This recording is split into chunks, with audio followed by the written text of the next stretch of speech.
Luis Cencillo es una gran figura del humanismo y personaje paradigmático como ser humano y como hombre de ciencia.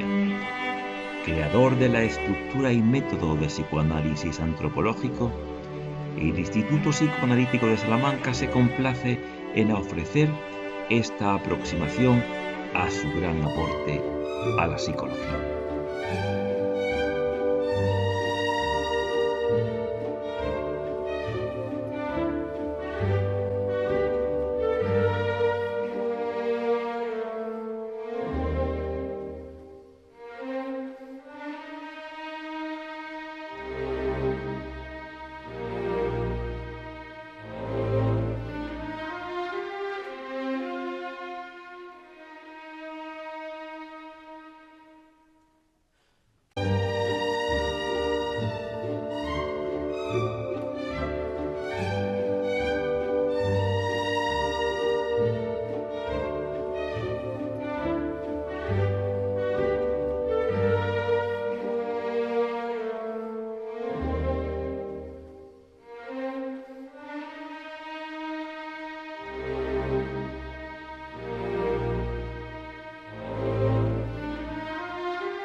Quería presentarles ahora al profesor, al doctor Manuel Becerro Cereceda, que es médico, psicólogo clínico, es director de investigación del Instituto Psicoanalítico de Salamanca. Y cuando ha podido ya finalmente liberarse y dejar la medicina a la que ha dedicado una gran parte de su vida, simultaneándolo con el psicoanálisis, ahora ya plenamente se puede dedicar a la docencia del psicoanálisis, y él lo hace de una forma muy efectiva, ¿no? A través de la creación de vídeos didácticos. Entonces él hace unos vídeos como de unos 10 minutos en los que explica qué es una depresión, qué es la tristeza, qué es la angustia, qué es el bien, qué es el mal, qué es de todo este tipo de ideas elementales. Entonces él tiene 7 y pico vídeos en su canal referidos al psicoanálisis antropológico.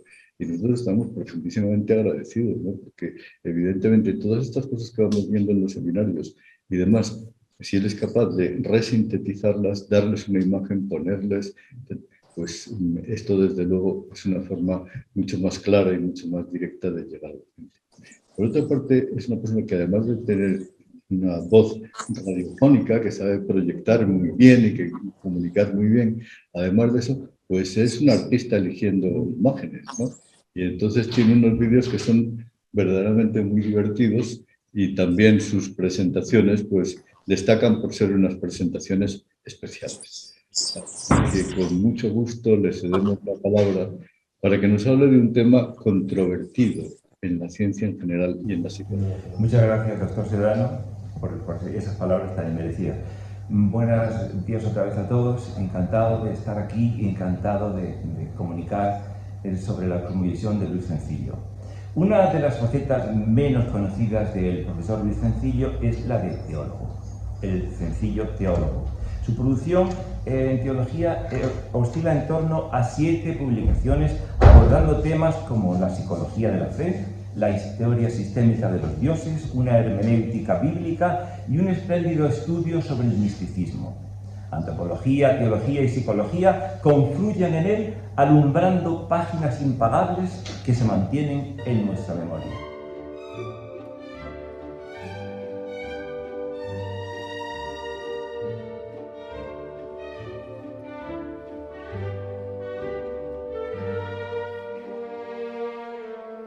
La vida inconsciente, como sabemos, es tan densa y ubicua que impregna y emerge con la pulsionalidad y la emocionalidad gran parte de lo racional del hombre, especialmente cuando se trata de fenómenos colectivos, políticos, religiosos, educativos, sanitarios y, por supuesto, religiosos y artísticos.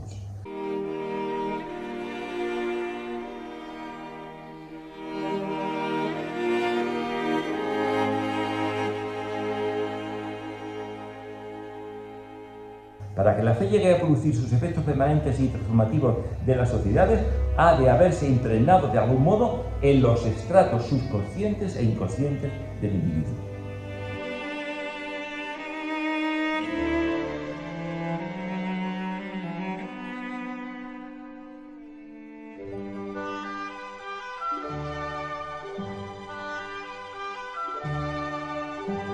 la fe profesada de modo inconsciente se halla animada por una parte imaginativa, por una circularidad constante de cadenas semiosimbólicas sin posible control intelectual consciente. Y lo más significativo de esta influencia en los contenidos de la fe es que muchas veces la configuración del perfil de Dios se altera y se pone a Dios como un padre vengativo y severo, superyoico, y que eso ha hecho dudar a muchas personas de la misericordia divina. Y también una aprensiva concepción de pecado, como si fuera una mancha, cuando es algo muy inherente al ser humano. Y esto ha llevado a considerar manchados y contaminados a las personas más necesitadas de misericordia, a los perdidos, a los pecadores, a los homosexuales, incluso a los asesinos. Pero alguien que ha asimilado plenamente los contenidos de la fe no puede ya planificar su vida y su actividad guiándose por el lucro, el poder, la fama, el placer, la comodidad, el ocio, porque si lo hiciera, muy pronto se apagaría la poca fe que tenía.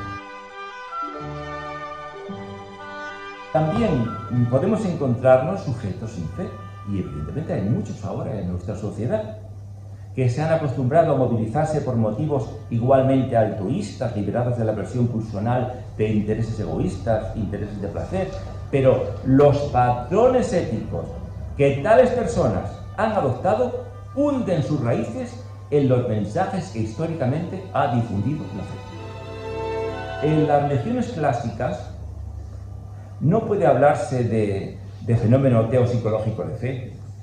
La divinidad ha sido conocida en la historia de dos maneras sensiblemente distintas. Como término de razonamiento cosmogónico que intenta explicar un agente creador del mundo, o como un sujeto de automanifestación activa, como una interpelación personal evidente, como le ocurrió, por ejemplo, a Moisés. Solo en este segundo caso puede hablarse de fe. Por supuesto, no se excluye que algunos pensadores griegos percibieran aquella interpelación existencial por parte de una instancia dialogante y viva, oculta detrás de sus ideas filosóficas, pero eso no ha trascendido la historia. Por ejemplo, el fenómeno de los Theio Andrés, u hombres divinos, del helenismo, Posidonio o Apolonio de Tiana, inclinan a pensar que realmente sucedió algo de fe, o bastante de fe, o incluso la vitalidad del movimiento gnóstico, centrado en la divinidad liberadora de la presión del mundo, y desde luego la iluminación de Zaratustra, que habla de una instancia interpelante, y también la de Buda, y pueden haber tenido muchos contenidos de fe. Pero para hablar ciertamente de fe, tal como ha de obedecer a la iniciativa primaria de Dios en automanifestarse, siempre por algún mediador histórico. Solo entonces, según Luis Sencillo, se dan las condiciones de fe. La automanifestación divina, la automanifestación de Dios, nos llega encarnada en la historia. Jesucristo, como manifestación de Dios, no suprime el misterio de Dios o inaccesibilidad, es decir, su revelación propia es su propio misterio. Lo que afirma que Dios exista, como la existencia inconmensurable en el mundo que existe el hombre, la divinidad no puede convertirse en objeto y desborda infinitamente la lógica mental humana. Cualquier afirmación lógicamente construida acerca de Dios ha de entenderse como analogía. Por ejemplo, cuando decimos que Dios es todopoderoso, queda lejos y pobre lo que realmente es, pero ayuda a comprender algo de lo inconmensurable que es Dios. Y lo referente a la aproximación o manifestación de Dios a través de su enviado ha sido uno de los modos más eficaces como intervino la divinidad en la historia. Si Jesús de Nazaret hubiera nacido príncipe en ejercicio como Siddhartha Gautama, su calidad social había podido tergiversar su calidad humana.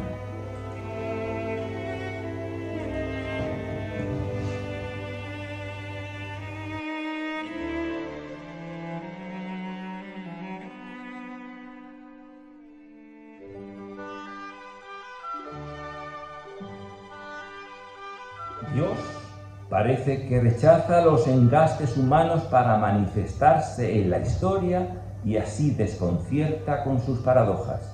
Ni siquiera se ha presentado como un misterio silente y replegado, salvo para los místicos, sino como palabra dialogante, ofreciendo y buscando estrechas relaciones con los hombres.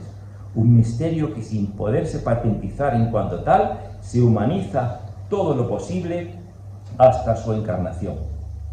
Pues lo que más continuamente asedia al ser humano es la humillación y el sufrimiento, y eso es precisamente lo más cercano a él. Pero además, el hombre se adapta mejor a las exigencias de la divinidad, de desapego total, y de apertura y de pobreza, y de impotencia, humillación y no violencia, sin resentimiento como una respuesta. Y la iniciativa primaria de Dios en automanifestarse es la oferta al hombre, que según Luis Sencillo, esta oferta es donación de amor y que se consuma en Jesucristo, sus acciones y sus palabras, que nos revela y al mismo tiempo vela quién es Dios. Y se constituye en automostración, en concreción humana y escatológica de la divinidad.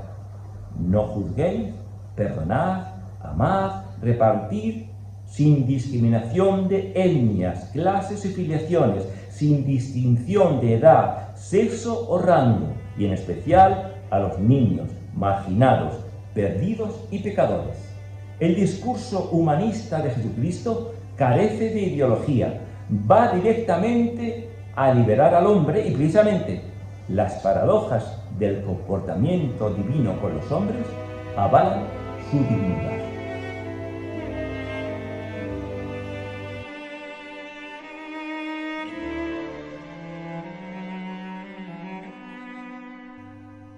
Nadie explicó como Luis Sencillo el dogma de la Inmaculada Concepción. No es que la Virgen María tuviera mancha, inmaculada, quiere decir no manchada. Esto es una metáfora. Lo que realmente le ocurría es que estaba desde lo más básico y profundo de su ser, equilibrada y libre de inclinación al mal. No tenía esa anarquía inconsciente de pulsiones que tenemos el resto de los humanos. Nuestra naturaleza es un bullir de pulsiones anárquicas, y por eso nos hace falta una educación, un psicoanálisis, ya que la especie humana no está programada como las demás especies, sino que se halla cenitalmente abierta a una posible y deseada luz superior por la que dejarse guiar. Y se ve que el hombre dejado a sí mismo no llega a alcanzar su grado suficiente de humanidad ni de objetividad práctica, sino que desde su misma humanidad se ve trabado por una serie de elementos incontrolados que, sin embargo, pueden ser integrados enriquecedoramente desde la fe. El narcisismo prepotente, la agresividad gratuita, el resentimiento y la blanda inclinación a lo fácil y gratificante, así como la tendencia al cumplimiento ilimitado de los deseos inconscientes, ha de ir quedándose silenciados. Sugiere el profesor Luis Sencillo que la fe seriamente vivida produce gradualmente una impregnación afectivo-mental en el núcleo personal del sujeto que transforma su sensibilidad y su vida. Muchas gracias.